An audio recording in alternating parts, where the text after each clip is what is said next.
जो काही नामजप चाललेला आहे त्यानिमित्तानं आज प्रवचनरूपी सेवा करत असताना आजच्या प्रवचनरूपी सेवेसाठी एक अभंग घेतलेला आहे. काय सांगता संतांचे उपकार मज निरंतर जागृती, काय द्यावे त्याशी व्हावे उतराई, ठेविता पायी जीव थोडा, सहज बोलणे हितोपदेश करुणी सायास शिकविती, काय द्यावे त्याशी व्हावे उतराई, ठेविता हा पायी जीव थोडा, तुका म्हणे वत्स देणुवेची चित्ती, तैसे मज येती सांभाळित, काय द्यावे त्याशी व्हावे उतराई, ठेविता हा पायी जीव थोडा. हा अभंग आज या ठिकाणी सेवेच्या निमित्तानं घेतलेलं आहे. सेवेचं निमित्त परिहार देत असताना या ठिकाणी सांगावं लागेल की आपण खरं तर वडाळीकर आपण सगळे भाग्यवंत आहोत. महाराजांच्या पदस्पर्शानं आपलं गाव खरं तर खूप पुनीत झालेलं आहे. महाराजांनी संकल्प केला की 100 कोटी नाम जप या ठिकाणी झाला पाहिजे आणि त्याच्यासाठीचा अविरत प्रयत्न, अविरतपणानं ते काम या ठिकाणी पुढे नेण्याचा प्रयत्न चालला. आज मी चौकशी केली तर नामजप जो आहे तो 98 कोटी 33 लाख झालेला आहे. खरं तर नामाचं महात्म्य किती महत्वाचं आहे, नाम महात्म्य जे आहे, नामस्मरणाचं महत्त्व जे आहे, या सगळ्या गोष्टींचा जर विचार केला तर या ठिकाणी 1 कोटी नामजप जर झाला तर आरोग्य प्राप्ती मिळते.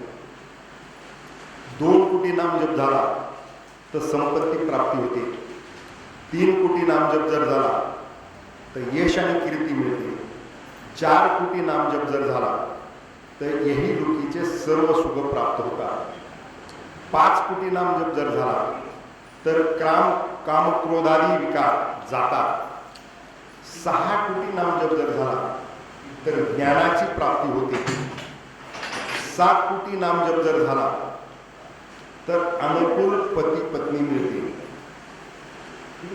आता सध्या खरं तर ऐकायला सगळेच चतुर्भुज झालेले, ज्यांचे लग्न होऊन गेले ते काय, पण ज्यांच्या पुढे समस्या आहे, ज्या मुलामुलींची लग्न व्हायला अडचणी आहे, त्यांनी जर नामजप केला आणि ते 7 कोटीपर्यंत जर गेले तर अनुकूल पती पत्नी मिळते. हे शास्त्राने सांगितलेलं आहे. 8 कोटी नामजप जर झाला तर त्या ठिकाणी अपमृत्यू टळतो. 9 कोटी नामजप जर झाला तर स्वरूप साक्षात्कार होतो. 10 कोटी नामजप जर झाला तर प्रारब्ध कर्म नाश होतात. 11 कोटी नामजप जर झाला तर संचित कर्माचा नाश होतो. 12 कोटी नामजप जर झाला तर क्रियामान कर्म संपते. आणि 13 कोटी नामजप जर झाला तर ज्या देवाच्या नावाचा नामस्मरण केलं जातं तो देव भेटतो. तो देव रामदास स्वामींना प्रभू राम भेटले. हे शास्त्रामध्ये या ठिकाणी परमार्थ शतकोटीमध्ये वाचलेलं आहे. त्याच्यामध्ये हा उल्लेख आलेला आहे. 13 कोटी नामजप झाल्यानंतर ज्या देवाचं नामस्मरण तो देव भेटतो, मागे पुढे उभा आहे संभाळित, आलिया आघात निवार आहे. तुकाराम महाराज म्हणतात. नामजपाचं महत्व जे आहे तर आदरणीय महाराजांनी या ठिकाणी खरं तर आपण भाग्यवंत काळे पाटील सुरुवातीला म्हणून गेलो याच्यासाठी आहोत की महाराजांचा पदस्पर्श या ठिकाणी या गावाला, या भूमीला झाला आणि या भूमीमध्ये जो बदल झालेला आहे. आज एवढं नाममात्म्य, या ठिकाणी नामस्मरण, एवढं नामस्मरण 99 कोटी 33 लाख नामस्मरण आपल्या गावात झालं. महाराजांनी या भूमीत यायच्याऐवजी त्यांना काय ते कुठेही संत कुठल्याही दिशेला जाऊ शकतात, परंतु त्यांनी या भूमीला यायचा निर्णय घेतला आणि म्हणून एवढे मोठे नाम जपाचं सामर्थ्य, नामस्मरणाचं सामर्थ्य आपल्या भूमीमध्ये होऊ शकलेलं आहे. खरं तर आपण सगळेजण जे आहे ते भाग्यवंत याच्यासाठी आहेत की महाराजांनी हे कार्य या गावामध्ये, या महादेवाच्या मंदिरामध्ये, आपल्या भूमीमध्ये करण्याचा निर्णय घेतला. या ठिकाणी या सेवेसाठी अभंग घेत असताना तुकोबारायांचा जगद्गुरु विश्ववंदनीय संत तुकाराम महाराजांचा सगळ्यांना परिचित असणारा काय सांगू आता संतांचे उपकार हा अभंग या ठिकाणी सेवेसाठी घेतलेला आहे. त्याचं निरूपण त्या ठिकाणी करण्या अगोदर या अभंगाचा अर्थ जो तो अर्थ मी आपल्या सगळ्यांच्या समोर थोडक्यात मांडण्याचा प्रयत्न करणार आहे. तुकाराम महाराजांना या ठिकाणी संतांचे उपकार सांगत असताना ते एवढे महान आहे की कोणाही पेक्षा, देवापेक्षाही संतांचे उपकार मोठे आहेत असं तुकोबारा या ठिकाणी या अभंगाच्या निमित्तानं सांगतायत. आणि ते कशासाठी, तर ते मला कायम हितासाठी जागे ठेवण्याचा प्रयत्न करताय आणि म्हणून संतांचे उपकार अनन्यसाधारण आहे. त्यांच्या उपकारातून उतराई होणं शक्यच नाही असं तुकाराम महाराजांचं म्हणणं आहे. आणि त्या उपकारातून उतराई होणं शक्य का नाही, किंवा त्या उपकारातून उतराई होण्यासाठी जर जीव जरी संतांच्या पायावरती ठेवला तरी त्या संतांच्या उपकारातून उतराई होता येत नाही. त्याचं कारण संतांचे उपकार जे आहेत ते अविनाशी आहे आणि जीव जो आहे त्याला नाश आहे. मग नाशिवंत पदार्थानं त्या ठिकाणी अविनाशी उपकारातून उतराई होऊच शकत नाही असं तुकोबारांचं म्हणणं आहे. आणि मग संतांचे उपकार का अशा प्रकारचे आहेत, तर संत जे आहे ते संत त्या ठिकाणी आमच्या हितासाठी आम्हाला जागे ठेवत असताना नुसतं जागे ठेवत नाही तर आम्हाला शिकवण्याचा प्रयत्न करतात. सहज बोलण्यातून त्या ठिकाणी शिकवण्याचा प्रयत्न करताय. ते शिकवत असताना जर आपल्या लक्षात येत असतात तर त्याचे ते शिकवण्यासाठी सायास करून आपल्याला शिकवण्याचा प्रयत्न करताय. अशा प्रकारचं तुकाराम महाराज या ठिकाणी सांगत असताना पुढे जाऊन तुकाराम महाराज सांगतात की जसं गाईचं आपल्या वासरावरती प्रेम असते त्या पद्धतीनं प्रेम करून त्या ठिकाणी आम्हाला शिकवण्याचा प्रयत्न त्या ठिकाणी संत करतायत. आणि म्हणून संतांचे उपकार जे आहेत ते आईवडिलांपेक्षा, देवापेक्षाही खूप महान उपकार संतांचे आहेत असं या अभंगाच्या निमित्तानं तुकोबारा आपल्याला सगळ्यांना सांगण्याचा प्रयत्न करत आहे. खरं तर या अभंगाचं निरूपण करत असताना तुकोबारा या अभंगाच्या माध्यमातून सांगत असताना संतांचे उपकार अनन्य साधारण उपकार आहेत आणि त्या उपकारातून उतराई होणं शक्य नाही अशा प्रकारचं मांडत असताना मानवानं आपल्या जीवनामध्ये जर विचार आपण जर केला तर आपण विचार करत असताना प्रत्येक माणसावरती कोणाचा उपकार आहे. मग प्रत्येकावरती उपकार आहेत. मग देवाचे उपकार आहेत, आईवडिलांचे उपकार आहेत आणि संतांचे उपकार आहेत. देवानं उपकारासाठी 7 पदार्थ निर्माण केले. रविचंद्रो वनोवृक्षा नदी गावश सज्जना येथे परोपकार युगे देवेन निर्मिता. देवाने 7 पदार्थ उपकारासाठी निर्माण केले. त्याच्यामध्ये सूर्य आहे, चंद्र आहे, मेघ आहे, वृक्ष आहे, नदी आहे, गाय आणि संत आहे. या सगळ्यांमध्ये संतांचे उपकार त्या ठिकाणी तुकोबारांना या ठिकाणी श्रेष्ठ वाटतात. कारण सूर्याचा उपकार आहे. सूर्यानं जर प्रकाश दिला नाही तर आपली काय अवस्था होईल. सूर्य प्रकाश देतो त्यामुळे मनुष्य किंवा प्राणी मात्राला जीवनसत्व मिळते. पिकं जे ते पिकामध्ये शक्ती यायची असेल, पिकं भरायची असतील, पिकं त्या ठिकाणी निर्माण व्हायची असतील तर त्याच्यासाठी सूर्यकिरणाची गरज आहे. सूर्यकिरण प्रकाश देतो, सूर्य आपल्याला प्रकाश देतो. खरं तर तो प्रकाश देत असताना सूर्य आपल्याकडून काही अपेक्षा करत नाही. आता सूर्याने जर लाईट बिल मागायचं ठरवलं तर काय होईल याचा विचार करा. आपल्याला हाय लाईट बिल भरणं मोठं अवघड जाते. परंतु त्या ठिकाणी सूर्य प्रकाश देत असताना कुठलीही अपेक्षा न करता या पृथ्वी तलावरती प्रकाश देण्याचं काम सूर्य करतोय. मात्र सूर्य हा पूर्ण वेळ प्रकाश देत नाही.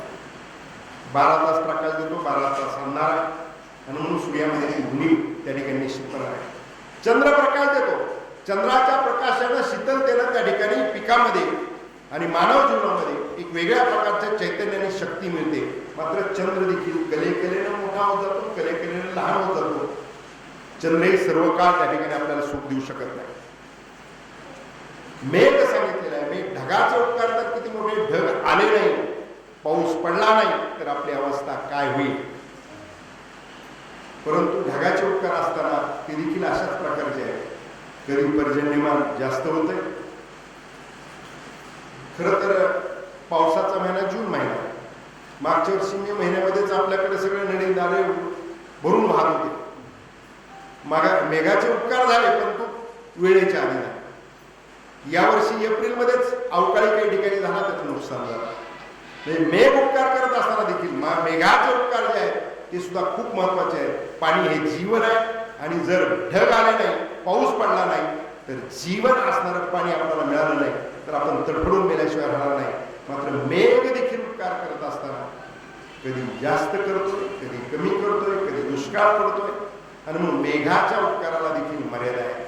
नदीचे उपकार आहे, नदीच्या उपकाराला देखील मर्यादा आहे. आपण ते जाणतो, कारण नदी अविरतपणानं त्या ठिकाणी पाणी देत नाही, अविरतपणानं वाहत राहत नाही.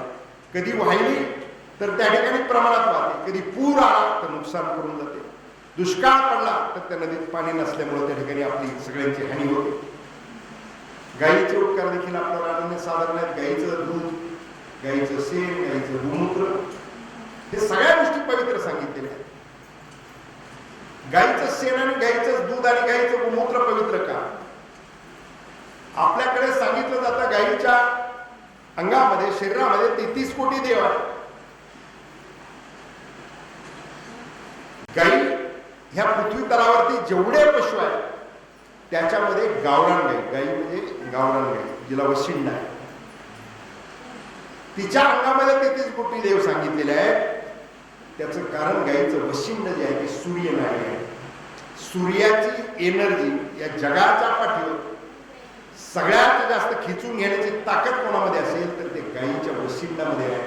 आणि म्हणून गायीनं ती घेतलेली एनर्जी आहे ते गोमूत्र असेल, शेण असेल, दूध असेल, याच्या माध्यमातून त्या ठिकाणी आपल्याला एक वेगळ्या प्रकारची ऊर्जा, वेगळ्या प्रकारची शक्ती देणारं गायीचं दूध आहे. म्हणून गायीचे देखील आपल्यावर उपकार आहे. परंतु गायीचे उपकार असताना देखील गायीला देखील उपकार करत असताना मर्यादा आहे. दूध द्यायला मर्यादा आहे, बाकीच्या सगळ्या गोष्टीला गायीला मर्यादा निश्चितपणे आहे. मात्र संतांचे उपकार जे आहेत ते संत उपकार करत असताना, म्हणजे देव आणि संत याच्यामध्ये देखील तुकोबाराने फरक सांगितलेला अशाच प्रकारचा आहे की देव उपकार करत असताना देखील देव कोणावरती उपकार करतो? देव भक्तावरती उपकार करतो. भक्ता राखी पायापाशी दुर्जना सहारे, म्हणजे भक्ताला पायाजवळ, भक्ताच्या रक्षणासाठी सर्व काही देव करतो. देव अवतार येताना भक्ताच्या रक्षणासाठी येतोय. मात्र त्या ठिकाणी दुर्जन जे आहे त्या दुर्जनाचा सहार त्या ठिकाणी करतो. मात्र संतांचा असं नाही. संत दुर्जनालाही पोटात घ्यायचा प्रयत्न करतात, त्याचंही कल्याण करण्याचा प्रयत्न करतात आणि सज्जनाचं देखील कल्याण करण्याचा प्रयत्न करतात. विश्व मात्रामध्ये असणाऱ्या सगळ्या प्राणी मात्रावरती त्या ठिकाणी तेवढंच समान प्रेम देण्याचं काम त्या ठिकाणी संत करतात. माऊलींनी पसायदान दिलं, पसायदाना म्हटलेलं आहे. पसायदानामध्ये काय म्हटलेलं आहे? दुरितांच्या ते मिर जाओ, विश्व स्वधर्म सुभे पाहो, जो जे वांछील तो ते राहो प्राणी जाओ. म्हणजे जो जे वांछील तो ते लाहो प्राणी जाओ. म्हणजे प्राणी मात्रा सगळ्यांचं कल्याण हे माऊली पसायदानाच्या माध्यमातून सांगतात. संत याच पद्धतीनं सगळ्यांच्या कल्याणाचा विचार संत मांडत असतात. परंतु माऊलींनी पसायदान देत असताना काय सांगितलेलं? दुरितांच्या तिमिर जाओ. दुरितांचे तिमिर म्हणजे अज्ञान रूपी अंधकार आहे तो जाऊ. विश्व स्वधर्म सूर्य पाहो. विश्व स्वधर्म सूर्य, स्वधर्म म्हणजे त्यांनी धर्म सांगताना हिंदू, मुस्लिम, सिख, ईसाई अशा प्रकारचा धर्म नाही सांगितला, मानवता धर्म सांगितलेला आहे. आणि मग मानवता धर्म जर मानवाच्या ठाई जर आला तर विश्व मात्रामध्ये असणारा सगळ्या प्राणी मात्राचं कल्याण झाल्याशिवाय राहणार नाही. हे माऊलींना या पसायदानाच्या माध्यमातून, या ओवीच्या माध्यमातून त्या ठिकाणी सांगायचे. आणि म्हणून आजची प्रवृत्तीरूपी सेवा होत असताना, हा अभंग घेत असताना काय सांगता संतांचे उपकार, तर संतांचे उपकार अनन्यसाधारण आहे. आणि आजचं निमित्त देखील जे आहे तर खरं तर संत म्हणून महाराजांनी आपल्याला शतकोटी नाम स्मरणाचं, नाम जपाचं महत्त्व सांगितलं. त्या निमित्तानं त्या ठिकाणी नामस्मरण, नाम जप या ठिकाणी आपल्याकडे होतो. 98,33,00,000 झाले. खरं तर ऐकल्यानंतर हा आकडा म्हणजे आता आपण जवळ पोहोचलो शतकोटीच्या, नाही किती शतकोटीच्या जवळ पोहोचलेला आहे. आणि मग शतकोटी नामजप या ठिकाणी पूर्ण होणार आहे. नाम जपाचं सामर्थ्य किती आहे, संत संगतीचं सामर्थ्य किती आहे. संत संगतीचं सामर्थ्य देखील आपल्याला महाराजांची संगती लाभली हे आपण भाग्यवंत आहोत. संत संगतीचं सामर्थ्य किती आहे तर एक कथेचा भाग निश्चितपणानं आपल्या सगळ्यांच्या समोर या निमित्ताने मी मांडेल. महर्षी वशिष्ठ मुनी आणि महान तपस्वी विश्वामित्राकडे वशिष्ठ मुनी एकदा गेल्यानंतर वशिष्ठ मुनींचा आदरातिथ्य सत्कार त्या ठिकाणी करत असताना त्यांनी आदरातिथ्य सत्कार, आत्ताच्या सत्काराची पद्धती वेगळी आहे. पूर्वीच्या सत्काराची पद्धती किंवा सत्काराची पद्धती देत असताना वस्त्र देणं, फुलं देणं, हार घालणं हे सत्काराची पद्धती. परंतु त्या ठिकाणी विश्वामित्रांचं त्या ठिकाणी स्वागत करत असताना, वशिष्ठ मुनींचं स्वागत करत असताना विश्वामित्रानं त्या ठिकाणी त्यांना सत्कार करताना 1000 वर्ष तपस्येचं पुण्य जे आहे ते त्यांना प्रदान केलं. त्या ठिकाणी वशिष्ठ मुनी प्रसन्न होऊन त्या गेल्यानंतर काही कालखंडानं विश्वामित्र गेले आणि त्या काही कालखंडानं ते त्यांच्याकडे वशिष्ठ मुनींकडे विश्वामित्र गेले. विश्वामित्रांनी गेल्यानंतर त्यांचं एक परत आगत स्वागत काही कालखंडानं त्या ठिकाणी करत असताना वशिष्ठ मुनींनी विश्वामित्राला अर्धगडी संत संगतीचं पुण्य प्रदान केलं. अर्धगडी संत संगतीचं पुण्य प्रदान केल्यानंतर महान तपस्वी असणारे विश्वामित्राला त्यांच्या चेहऱ्यावरती ते काय नाराज झाल्याचं ते झाकू शकले नाही. आणि विश्वामित्र नाराज झाले हे लक्षात आल्यानंतर वशिष्ठ मुनींनी सांगितलं की तुम्ही 1000 वर्षाच्या तपस्येचं पुण्य त्या ठिकाणी मला दान केले आणि मी अर्धगडी संत संगतीचं पुण्य दान केले. मी जे दान केलेलं आहे ते मोठं दान आहे, तुम्ही नाराज होणार. मात्र विश्वामित्र नाराज झालेले तर त्यांची नाराजी जात नव्हती. मग शेवटी वशिष्ठ मुनी म्हटलं की आपण एक काम करू, कोणतं पुण्य जास्त आहे किंवा कोणतं दान जास्त आहे ते पाहण्यासाठी आपण किंवा त्याचा न्यायनिवाडा करण्यासाठी आपण ब्रह्मदेवाकडे जातो. मग ते ब्रह्मदेवाकडे जातात आणि ब्रह्मदेवाकडे गेल्यानंतर दोघेही कथन करतात. कथन केल्यानंतर ब्रह्मदेवाला वाटतं की दोघेही महान ऋषी आहेत, तपस्वी आहेत, त्यांची शक्ती महान आहे. आपल्याकडून न्यायनिवाडा करताना जर चूक झाली आणि यांनी आपल्याला शाप दिला तर आपलं काही खरं नाही. म्हणून ब्रह्मदेव घाबरून काय करायचं म्हणून विचार करतात आणि ते सांगतात की विश्व निर्मितीच्या कार्यामध्ये मला ना संत संगती ना मला तपस्या या दोनच्या बाबतीत निर्णय करता येणार नाही. म्हणून तुम्ही विष्णुदेवाकडे जा. आता विष्णुदेवाकडे जा सांगितल्यानंतर दोघं परत निघतात, विष्णुदेवाकडे जातात. वैकुंठात गेल्यानंतर विष्णुदेवाचं दर्शन घेतात, त्यांना सांगतात. त्यांना सांगितल्यानंतर विष्णुदेवाला प्रश्न गोष्टी यांना सांगायचं, हे तपस्वी आहे. मग ते सांगतात. विष्णुदेव म्हणतात संत संगतीचा माझा प्रसंग खूप कमी आहे आणि म्हणून या बाबतीत मला काय न्यायनिवाडा करता येणार नाही. या बाबतीतला योग्य निर्णय यदा कदाचित भगवान शंकर तुम्हाला देऊ शकतात. म्हणून तुम्ही भगवान शंकराकडे जा. हे कैलासामध्ये भगवान शंकराकडे जातात, दर्शन घेतात दोन्ही म्हणून. पुन्हा सगळं त्यांना सांगतात की असं असं एकमेकाला आम्ही दान केलेलं आहे आणि मग याच्यातलं श्रेष्ठ दान कोणतं.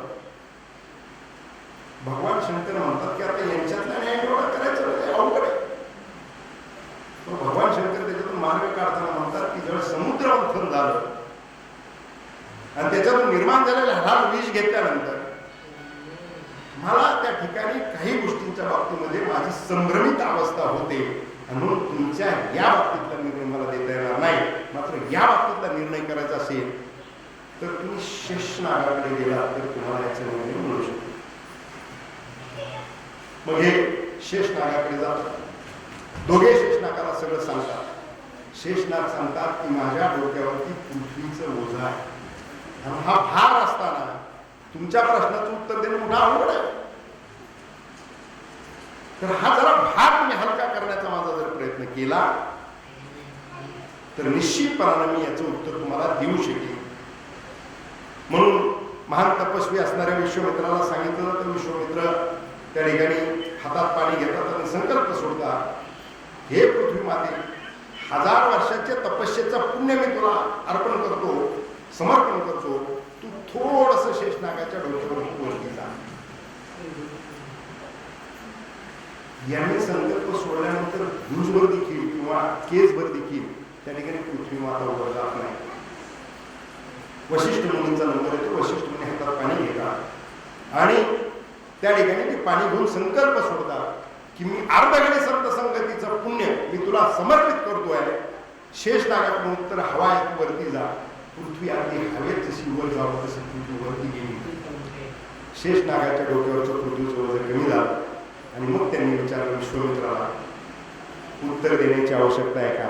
विश्वामित्रानं त्या ठिकाणी वशिष्ठ मुनींचं दर्शन घेतलं आणि मला उत्तर कळालं. अशा प्रकारचे त्या ठिकाणी हा दृष्टांत जो आहे. म्हणून संत संगती आपल्याला जी लाभलेली आहे त्याच्यामुळे निश्चितपणानं आपलं निष्कोट कल्याण भविष्य काळामध्ये निश्चितपणानं झाल्याशिवाय राहणार नाही या ठिकाणी.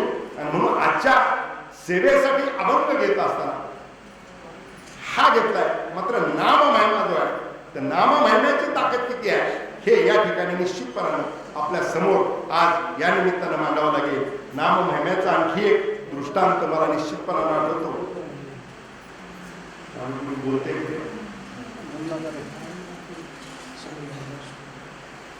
या क्षेत्रात बालवाडीतला आहे. अजून मला पुढे जायचं, त्यात महाराज पुढे बसलेले आहे. नाम महिमा जो आहे तो नाम महिन्याचं सामर्थ्य किती आहे. राजा भोज होता, त्यांच्या पदरी अत्यंत प्रतिभा संपन्न असणारे कवी कालिदास होते. पण एकदा राजा भोजाला न सांगताच कालिदास अज्ञातवासात निघून गेले. ही खबर शेजारच्या राज्यात कळाली. आता कालिदास हे अत्यंत प्रतिभा संपन्न, त्यांना हरवणं तर शक्य नाही. मग त्या शेजारच्या पंडिताने डाव साधला की आता कालिदास नाही, मग राजाला निरोप पाठवतो. तो राजाकडे आला. राजाला सांगितलं की तुमच्या पंडिताशी मला संवाद करायचा आहे, त्यांच्याशी मला बौद्धिक युद्ध करायचं, तर बौद्धिक लढाई करायची. ठीक आहे म्हणजे राजा सांगतो, भोज राजा सांगतो की 8-10 दिवस थांबा, 8-10 दिवसानंतर मी तुम्हाला निरोप पाठवतो. राजा चिंतेत बसलेला असतो आणि समोरून एक डोळा गेलेला गंगूतिली चाललेला असतो. तो जाताना पाहतो तर राजा फार चिंतेत आहे. तर गंगूतिली फिरून परत येतो. राजाला वाटतं, तो राजा तुम्ही चिंतेत काय? अरे म्हणजे तुला सांगून काय तू होणार? माझ्या चिंतेचं उत्तर तुझ्याकडे काय उत्तर सापडणार नाही. गंगूतिली म्हणतो, महाराज मला सांगून तर बघा, मला काय प्रयत्न करता आला तर करतो. भोजराजा त्याला सांगतो की कालिदास कुठे गेले माहिती नाही. आणि शेजारच्या पंडितांनी तर निरोप धाडला की मला या ठिकाणी तुमच्या पंडिताबरोबर संवाद करायचा आहे, वाद करायचा आहे. ठीक आहे, निरोप धाडून टाका म्हणे त्याला, ये म्हणून रविवारी बोलून घ्या. कालिदासाच्या गुरुबरोबर तुझी चर्चा होणार आहे म्हणून सांगा. राजा विचारतो, कालिदासाचा गुरु कोण? म्हणून मी कालिदासाचा गुरु नसला तरी कालिदासाचा गुरु म्हणून मी चर्चा करायला तयार आहे, नकली गुरु म्हणून चर्चा करायला तयार आहे. राजा निरोप पाठवतो, पण राजा चिंतेत असतो. निरोप पाठवलाय, आता हा गंगूतिली काय चर्चा करणार असा प्रश्न पडतो राजाला. म्हणून राजा खूप चिंतेत असतो आणि त्या ठिकाणी वेळ ठरते, तारीख ठरते. गंगूतिली मस्तपैकी 12 बंदी, जानवं, त्या ठिकाणी धोतर, गंध सगळं लावून कालिदासाचा गुरु म्हणून त्या ठिकाणी तो येत असतो. येताना 7 भाकरी आणि दह्याचं गाणं बरोबर. चर्चा किती वेळ चालणार, किती वेळ दोन उंच आसनं ठेवले जातात. त्या दोन उंच आसनापैकी शेजारच्या राज्यातला पंडित एका आसनावर बसतो आणि दुसऱ्या आसनावरती त्या ठिकाणी गंगूतिली बसलेला असतो की जो कालिदासाचा गुरु म्हणून त्या ठिकाणी बसलेला असतो. त्या पंडिताला येतानाच अशा प्रकारचा प्रेशर असतो की आता कालिदासाशी चर्चा करणं आपल्याला अवघड होतं असतं. कालिदासाच्या गुरुबर संवाद त्यांच्याबरोबर वाद घालायचा आहे, कसं शक्य आहे? म्हणून तो येतानाच प्रेशरमध्ये नसतो. राजा इशारा करतो. इशारा केल्यानंतर शाब्दिक चर्चा होण्याच्या इशाऱ्याने त्या ठिकाणी संवाद सुरू होतो. शेजारच्या राज्याचा पंडित एक बोट करतो. हा कालिदासाचा नकली गुरु म्हणून बसलेला असतो, तो दोन बोट करतो.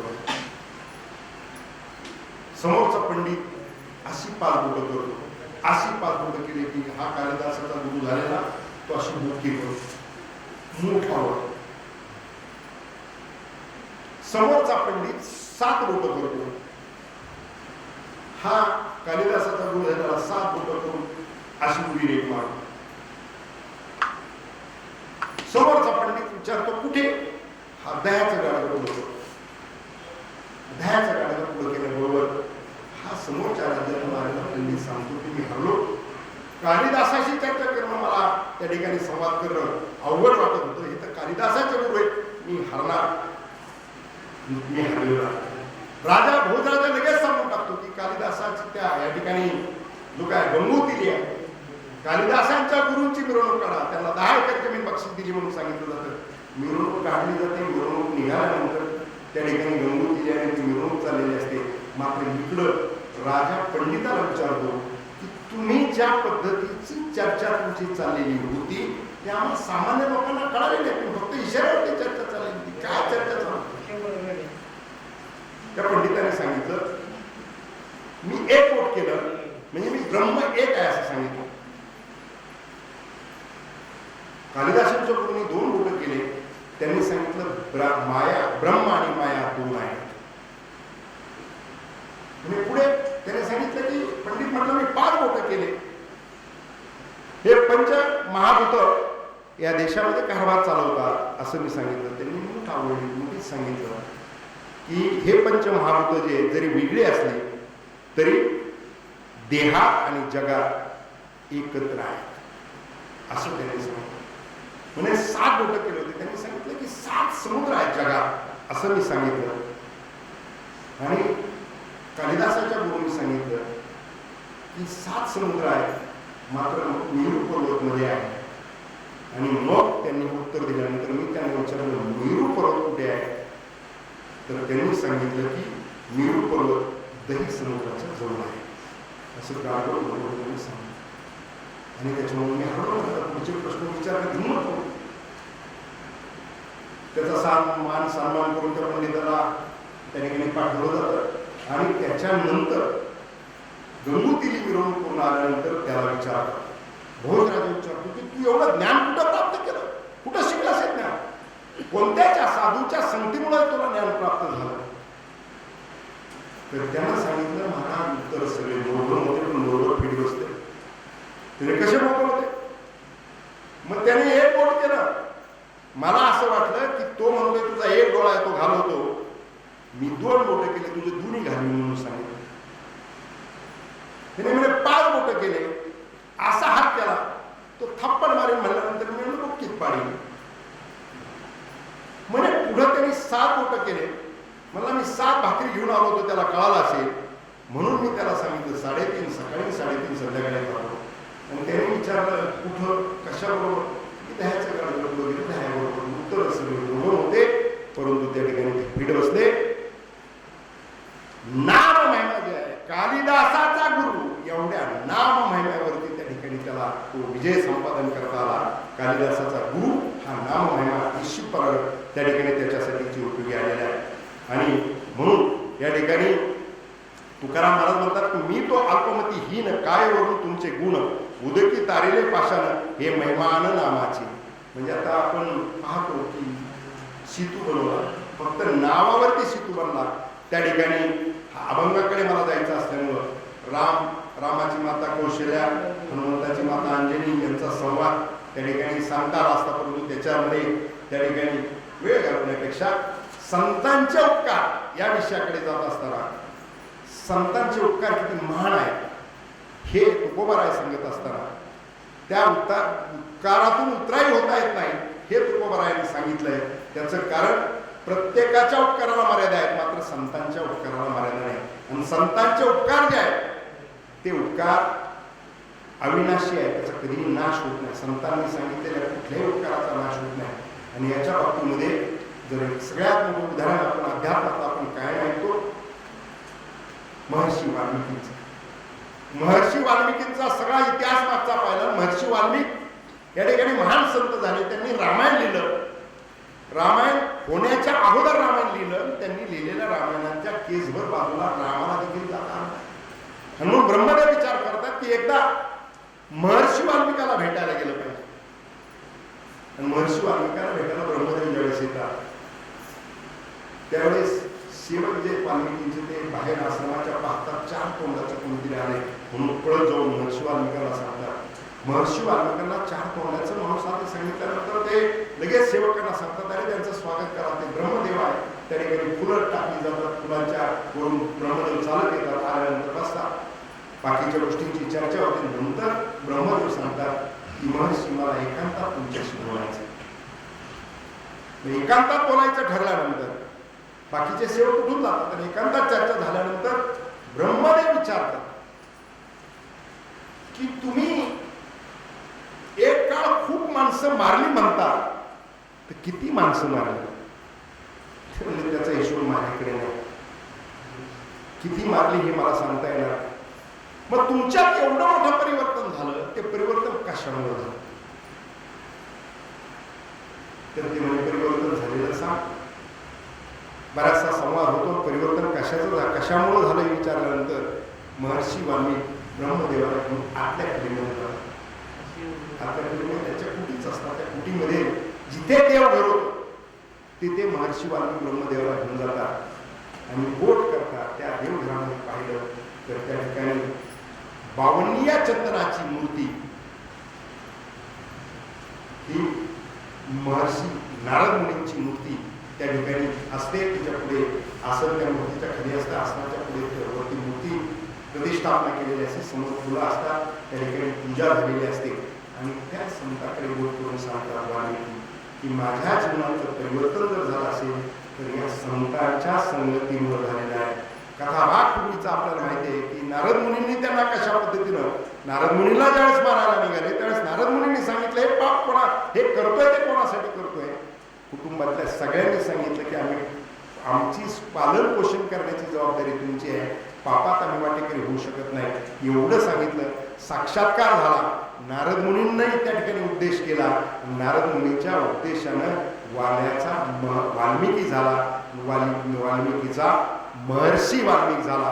ही संत कृपा आहे. आणि म्हणून त्या ठिकाणी या संत कृपेच्या माध्यमातून संतांचे उपकार जे आहेत ते वाल्याचा वाल्मिकी करू शकतात. तर संतांचे उपकार वाल्याचे तर पाप आपलं कोणाचं नसेल, त्याचे 1% सुद्धा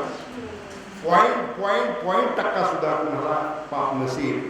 परंतु त्या वाल्याचा उद्धार जर संतांच्या संगतीने होऊ शकतो तर आपल्या जीवनात देखील संत संगतीनं उद्धार निश्चितपणे होऊ शकतो. हनुमंतरायांचं उदाहरण आपल्याला त्या ठिकाणी सांगता येईल.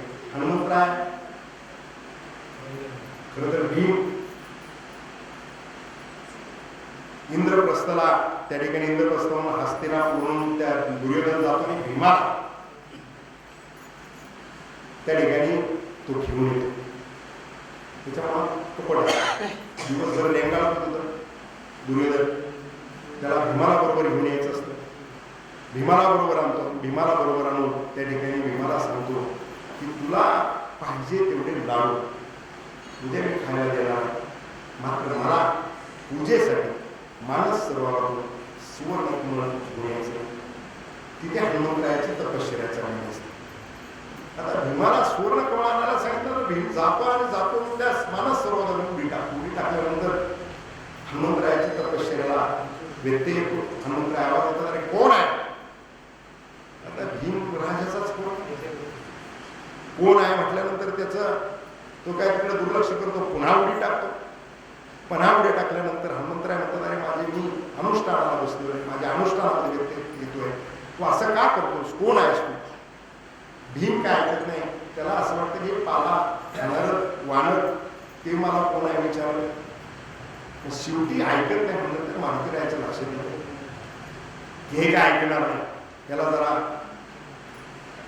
हिसका दाखवावा लागेल. मग मारुतीराय शेवटी पुढे पाठवतात. शेवटीला आदेश करतात भीमाला शेवटी पकडून त्या ठिकाणी जवळ आणतात. शेवटीनं भीमाला वेढा टाकल्याबरोबर भीमाच्या लक्षात येतं हे काय साधं सुधं काम नाही, कारण त्या शिफ्टीचा केस पण हलवता येणार त्याला. त्या शिफ्टीनं भीमाला खेचत आणलं आणि खेचत आणल्यानंतर भीमाला कोण काय विचारल्यानंतर तो सांगतो की मी पांडुपुत्र भीम आहे. पांडुपुत्र शाप आहे, पांडुपुत्र भीम कसा व्याख्या सांगितल्यानंतर त्याचा भीमाचा जन्म पवन मंत्रापासून म्हणून तो सांगितल्याबरोबर हनुमंतरायाला वाटतं की मी पवन हा पवन मंत्रापासून त्याला जवळ घेतो. जवळ घेऊन त्या ठिकाणी आलिंगन देणं सांगतो, तुम्हाला आलिंगन देण्याचा सांगितल्यानंतर भीमाला असं वाटतं त्याच्या शिफ्टीने एवढे हानी केले आणि याला जर आलिंगन द्यायचं नाही जर मिठी मारली तर आपला खुळखुळा करून टाकेल. म्हणून भीम त्याला समजून सांगण्याचा हनुमंतराय प्रयत्न करतात, परंतु समजून सांगण्याचा प्रयत्न करून देखील त्या ठिकाणी भीम भिलेला असतो. भीतीपुटी तो काय आलिंगन देताना मोकळ्या मनाला आलिंगन देत नाही. आणि मग शेवटी आलिंगन द्यायला तयार झाल्यानंतर आलिंगन दिल्यानंतर हनुमंतराय सांगतात की मी नैष्ठिक ब्रह्मचारी आहे. शेवटी नातं भावाचं लागते म्हटल्यानंतर डोळ्यातले अश्रू त्या ठिकाणी त्यांनी संकल्प सोडला आणि सांगितलं जेवढा शरीराचा भाग तुझा माझ्या शरीर लागलेला आहे तेवढा तू वज्र देऊशील, अशा प्रकारचं सांगितलं जातं. भीम तेवढा वज्र देऊ होतो. घरी गेल्यानंतर पुन्हा तो ज्यावेळेस आईला कुंतीला आणि बांधवांना सगळ्यांना प्रसंग सांगतो त्यावेळेस ते सांगतात हनुमंतराय एक महान संत आहे आणि त्यांच्या सहवासानं तो वज्रदेही तुझा शरीराचा जेवढा भाग त्या ठिकाणी घेतलेला आहे तेवढा त्या ठिकाणी वज्रदेही झाले. संतांचे उपकार अशाच प्रकारचे त्या ठिकाणी निश्चितपणाने उपकाराचे अनेक प्रकार आहेत. आता उपकार करत असताना उपकाराचे प्रकार उपकार संतांनी तर अपकारांवरती उपकार केलेले आहेत. संतांचे संतांवरती उपकार आहेत, संतांचे देवावरती देखील उपकार आहेत. संतांचे संतांवरती उपकार जर आपण पाहिले तर सद्गुरू संत शेख मोहम्मद महाराजांची केस मध्यंतरी मी लढलो महाराज. त्या केसमध्ये लढत असताना की खूप अभ्यास त्या ठिकाणी सद्गुरू संत शेख मोहम्मद महाराज करत असताना त्यांचे चरित्र पाहत असताना खरं तर हा प्रसंग आपल्या सगळ्यांना माहिती आहे. देव तुकाराम महाराज कीर्तनात तल्लीन झालेले, भावी भक्त सगळे तल्लीन झालेले असताना त्या ठिकाणी त्या काळाचा हिला मंडपाला लागला, मंडपाला आग लागली आणि त्या ठिकाणी सद्गुरू संत शेख मोहम्मद महाराजांनी श्रीगोंद्यातून संत तुकाराम महाराजांचा मंडप विजवला. हे संतांचे संतांवरचे उपकार आहे. इथून त्यांनी मंडप विजवला. संतांच्या देवावरचे उपकार जे आहे ते देवावरचे उपकार देखील आहे. महाभारतातला प्रसंग जर आपण पाहिला तर महाभारताचं युद्ध झालं, युद्ध समाप्त झालं. समाप्त झाल्यानंतर देवानं अर्जुनाला सांगितलं तू रथावून खाली उतर. आता अर्जुनाला विजय मिळाल्यानंतर, एवढा मोठा विजय मिळाल्यानंतर उन्मत्त झाले अर्जुनाला त्या ठिकाणी त्या रथातच घोषणा देत होता तिथेच विजय साजरा करायचा. अशा प्रकारची भूमिका अर्जुनाची होती. मात्र शेवटी देवाच्या लक्षात आला हा उतरायला तयार नाही. शेवटी ढकलून रथाच्या खाली दिला आणि नंतर देवानं ज्यावेळेस उडी मारली रथावरून त्यावेळेस वरती हनुमंतराय होते. रथावरून हनुमंतराय गेले आणि रथ कापरानं जसा पेट घ्यावा तसा रथ पेटला आणि जवळ खाग झाला. हनुमंत ते झाल्याबरोबर अर्जुनाने विचारलं देवा हा काय प्रकार आहे. त्यांनी सांगितलं हनुमंतरायावर बसलेले होते म्हणून हा रथ एवढ्या शक्ती त्याच्यावरती आघात झाला तरी हा रथ टिकून होता. त्याचं कारण हनुमंतरायावरती बसलेले होते. म्हणून संतांची देवावरची उपकार, संतांचा महिमा आहे. परोपकाराचा त्या ठिकाणी संतांचे उपकार जे आहे ते उपकार खूप अनन्य साधारण आहे. परोपकार जे आहे ते परोपकार देखील संतांनी खूप केलेले आहेत. तुकारामांचं जीवन जर आपण बघितलं तर बालपणीपासूनच जीवन आपण बघितलं तर बालपणी तुकाराम महाराज त्यांच्या हातात चांदीचं कडं होतं आणि तुकाराम महाराज त्या ठिकाणी इंद्रायणीच्या कडेला खेळत असताना त्यांचा एक मित्र होता, गरीब समाजाचा दलित समाजाचा मित्र होता.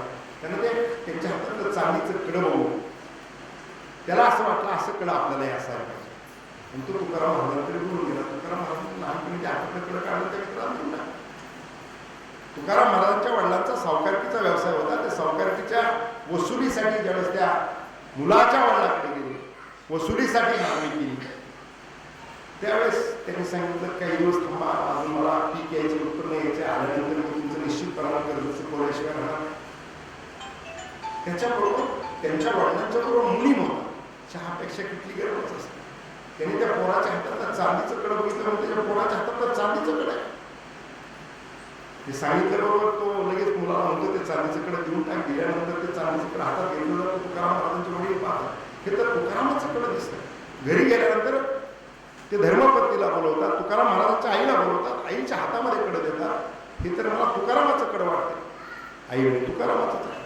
बोलून घेतात तुकाराम महाराज. तुकाराम महाराजांना म्हणतात, अरे हे कडं तुझं? हो म्हणजे माझंच आहे, मित्रांनी मागितलं म्हणून देऊन टाकलं. आई म्हणले, अरे असं चांदीचं कडं कुठं देत असतात का? तुकाराम महाराज म्हणजे माझ्याकडे सोन्याचं नव्हतं ना, म्हणून चांदीचं होते, ते चांदीचं दिलं. परोपकार जे आहे ते लहानपणापासून होते. परोपकाराच्या तुकाराम महाराजांचे अनेक प्रकार त्या ठिकाणी सांगता येतील. तुकाराम महाराजांच्या कथा तुकाराम महाराजांनी या समाजावरती केलेले उपकार आहे. तुकाराम महाराजांनी त्या ठिकाणी अभंगाच्या माध्यमातून जे समाजाला दिलेलं आहे ते आपल्याला जीवनभर देखील पुरणार आहे, पिढ्या पिढ्या पुरणार आहे. अशा प्रकारचं साहित्य तुकाराम महाराजांनी जीवनाच्या कल्याणासाठी दिलं. परंतु त्यांचं जीवन जगत असताना देखील ते अत्यंत परोपकारी जीवन, मला सांगा, अत्यंत परोपकारी जीवन तुकाराम महाराज त्या ठिकाणी जगत होते. ते जगत असताना त्यांचे अनेक उदाहरणं आपल्याला सांगता येतील, कारण त्या ठिकाणी मला इशारा झालेला आहे. त्याच्यामुळं त्या ठिकाणी प्रवचनरूपी सेवाकरता संपवत असताना तुकाराम महाराजांचं परोपकाराचे अनेक उदाहरणं सांगता येतील. मग ते तेलाचं उदाहरण आहे, त्यांच्या वडिलांचं श्राद्ध होतं, त्या श्राद्धाचं उदाहरण त्या ठिकाणी आपल्याला कथाभाग या ठिकाणी सांगता येईल. परंतु एकच विषय त्या ठिकाणी संत उपकार करत असताना कशा पद्धतीचे करतात हे या ठिकाणी निश्चितपणाने आपल्याला जाताना समजून जाईल. महाराजांना त्या ठिकाणी अपकारावरती देखील संत उपकार करतात. रामेश्वर भट्ट जीवनभर तुकाराम महाराजांना लागला. बिहूमध्ये तुकाराम महाराजांना जेवढं म्हणून छाडता येईल तेवढं छळलं. बिहूमध्ये फकीर अंगडशाह बाबा त्यांची एक विहीर होती. त्या अंगडशाह बाबांच्या विहिरीमध्ये ते जे पाणी आहे ते पूजेसाठी आणि पिण्यासाठी एवढंच पाणी ते वापरायचं त्यांचा पथ्य होता, नियम होता. त्या पाण्यामध्ये कोणी स्नान करायचं नाही, त्या पाण्याचा दुसरा काही वापर करायचा नाही. मात्र रामेश्वर भट्ट नावाचं पात्र तिथलं कठीणच होतं. ते अंगडशाह तो काय सांगतो, एक दिवशी उन्हाळ्यात त्यांनी त्या विहिरीत उडी टाकली. स्नान करत असताना त्या ठिकाणी अंगडशाह बाबाला साक्षात्कार झाला आणि त्याला सांगून टाकलं की ऐसे ही डुबते रहो. अंगडशाह बाबांनी तशा प्रकारचं वक्तव्य केलं. रामेश्वर भट्ट पाण्यातून निघाला की अंगाचा दाहा व्हायचा. करायचं काय प्रश्न पडला. सगळ्या सेवकांना सांगितलं, झाऱ्या भरून घेतल्या. अंगडशाह बाबा त्या ठिकाणी रामेश्वर भट्टाच्या अंगावरती झारीण्यासारखं पाणी टाकलं जायचं. आळंदीला गेले, ज्ञानेश्वर माऊलींच्या समाधीच्या पुढे बसले. याच्यातून मला मुक्त करा अशा प्रकारचं रामेश्वर भट्टांनी त्या ठिकाणी माऊलींना आराधना केली, प्रार्थना केली. माऊली प्रसन्न झाले. माऊलींनी सांगितलं, माझं कोर्ट बंद आहे, देऊत जा. ते म्हणजे आयुष्यभर आम्ही तुकाराम महाराजांना त्रास दिलाय, छळलंय आणि त्यांच्याकडून कसा न्याय मिळणार. त्यांनी सांगितलं तू फक्त जा. आले. तुकाराम महाराजांना त्या ठिकाणी सांगितलं, माऊलींनी मला पाठवलेलं आहे. आणि मग तुकाराम महाराजांनी एक मंत्र दिला, एक अभंगाची ओवी दिली. चित्त शुद्ध तरी शत्रू मित्र होती, व्याघ्रण खाती सर्पतया. एवढा त्या ठिकाणी एवढ्या ओवीचं पठण करा, तुमच्या अंगाचा दाहा कमी होईल. ज्या रामेश्वर भट्टाने जीवनभर त्रास दिला त्याला एक ओवी दिली. रामेश्वर भट्टाने तेवढ्याच ओवीचा उच्चार केला आणि उच्चार केल्यानंतर त्यांच्या अंगाचा दाहा थांबला. संत उपकार करत असताना त्या ठिकाणी कोणालाही त्यांच्याकडे दुजाभाव नाही. त्या ठिकाणी संत सगळ्यांवर उपकार करतात. देव देखील सगळ्यांवर उपकार करू शकत नाही. आई वडील देखील उपकार करत असताना फक्त आपल्या लेकरांवरती आधी करतात आणि मग बाकीच्यांचा विचार करतात. तसं संत मात्र उपकार करत असताना त्या ठिकाणी सगळ्यांवरती उपकार करतात. आणि म्हणून या ठिकाणी आजच्या प्रवचनरूपी सेवेसाठी अभंग घेतलेला होता. काय सांगवाता संतांचे उपकार, मज निरंतर जागविती, काय द्यावे त्याशी भावे उतराई. ठेवता हात पायी जीव थोडा या अभंगाचं निरूपण करत असताना मी माझ्या परीनं निरूपण करण्याचा प्रयत्न केला. खरं तर महाराज समोर असल्यानंतर आणखी थोडंसं प्रेशर आलं. या ठिकाणी माझी सुरुवात आहे. सुरुवातीच्या कालखंडामध्येच खरं तर सद्गुरू संत शेख मोहम्मद महाराजांचा पालखी सोहळा 3 वर्षापूर्वी म्हणजे 10 वर्ष महाराज मी प्रयत्न करत होतो. परंतु संप्रदायामध्ये देखील खूप मोठ्या अडचणी असतात. त्याचा अनुभव मला यायला 10 वर्ष पाठपुरावा केल्यानंतर आता ते असं प्रत्येक सप्त्याच्या वेळेस प्रत्येक सप्त्यात मी म्हणायचो की पालखी सोहळा सुरू झाला. शेवटी 2023ला सांगितलं की यावर्षी जेवढे येतील तेवढे वारकरी येतील पण पालखी सोहळा घेऊन. परंतु संतांची ताकद जागा आहे. सद्गुरू संत शेख मोहम्मद महाराजांचा खंड पडलेला पालखी सोहळा सुरू झाला. पहिल्याच वर्षी 2 ते 2,500 भाविक सहभागी झाले आणि त्या वर्षीपासूनच सगळ्यांनी मला सांगितलं की तुम्ही आता आध्यात्मिक थोडंसं प्रवचनाच्या बाबतीत अभ्यास केला पाहिजे. मी 3 वर्ष सगळ्यांना पुढे ढकलत शेवटी मागच्या वर्षीच्या पालखी सोहळ्यामध्ये पहिलं प्रवचन त्या ठिकाणी केलं आणि आता काही निमित्तानं त्या ठिकाणी प्रवचनाची सेवा करण्याचा प्रयत्न करतोय.